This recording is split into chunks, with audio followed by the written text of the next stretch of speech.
I was in the world of writing software, being an engineer, and he was in the world of picking stocks. And I just had never been attracted to that for myself. And yet, as soon as he was asking me about IBM or Hewlett-Packard and how they priced their product and how things were changing and what the nature of the competition was, what I would do if I got to run those companies, I could see that his investing was just an outcome from having this incredible model of business and business value. And so, I got to ask him lots of questions, and our first meeting turned into a day-long discussion, and I was, you could say, smitten by the opportunity to talk with Warren about all these topics. Warren, when I first met him, didn't use a computer whatsoever. However, within 3 years of my meeting him, by 1994, he was starting to do online bridge. And in fact, his online bridge was so extensive that he'd spend over 20 hours a week, but just doing that one thing for quite a while. Today, he's quite avid at browsing in his home, where he'll look up currency prices or trading numbers or various articles. So he's a pretty adept browser, but it was bridge that got him to get familiar with the keyboard and get to be reasonably capable. You have an incredible person doing everything that needs to be done, but it's kind of inverted where Warren is picking the business for its dynamics, buying often 100% of it. And there's actually more value in the fully owned businesses now than in the investment portfolio, because he's picked a manager who's dedicated to the details, the specifics of that business. He gets a world-class operator. He's simply taking whatever excess capital comes out and redeploying it in a business that can grow its opportunities because of that. So the dialogue between Warren and the manager is, is the manager still excited about his job, still dedicated to it? So rarely there'll have to be a succession.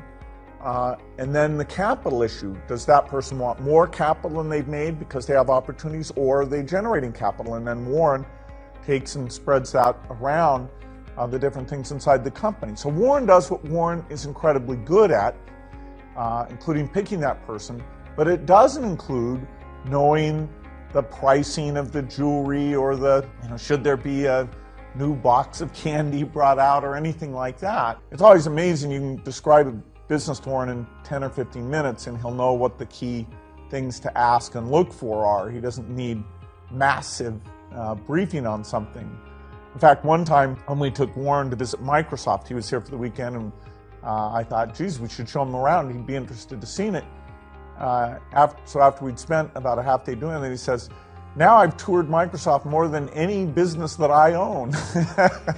Because on-site tours are not part of how he does his analysis.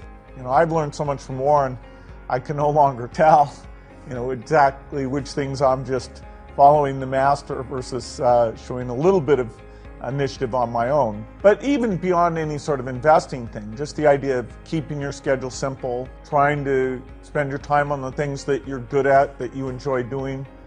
There's a philosophy of life, embracing people, having fun at what you do, doing it with some humor, that I'll always strive to do those things nearly as well as Warren does. But Warren doesn't like extraneous things, either on his schedule or to own, and so he's in the same house he's had since the 1950s. It's a reasonable house by Nebraska standards, but you go up to the top floor, he's got the train set that he played with when he was young. It's there. Got a lot of books that he's read, but there's nothing fancy about it. It's just a nice house in a Omaha neighborhood. Well, Warren and I had been talking about giving money away for a long time, and one event where he had some friends together, I talked about the early work of the Gates Foundation and this global health, and the amazing fact that for a few $1,000s you can save a life, and that there's great progress being made, and how the pieces need to be pulled together a little more energetically. It was fun for him to see how engaged I was, that it was the same type of engagement I had in my Microsoft work. At that time, his wife Susie was living, and she was going to get the responsibility for deciding how to give the money back. And so it was actually a tragic thing that she died younger than Warren. And then fairly quickly after that, he mentioned that he was considering some of the wealth coming to the foundation my wife and I had. That was a complete surprise to me, and I said, wow. The first time he said it, I thought, well, that's at least being nice. He's saying that it would be rational to do that. He's not really saying he's going to do it. But the second time he brought it up, I knew he was considering it seriously, because Warren doesn't joke around. It was something on his mind. And then soon after that, he did decide split the money between a number of foundations, but with a substantial portion coming to our foundation. In fact, doubling the resources in our foundation, allowing us to be far more aggressive with new vaccines and new seeds for farmers. And so I felt an incredible sense of responsibility. It was this incredible thing, and it matched up a little bit before I was becoming full-time at the foundation, and so it would make that full-time work even more impactful. So it was just incredible. I'll never be able to thank him enough for what he's done.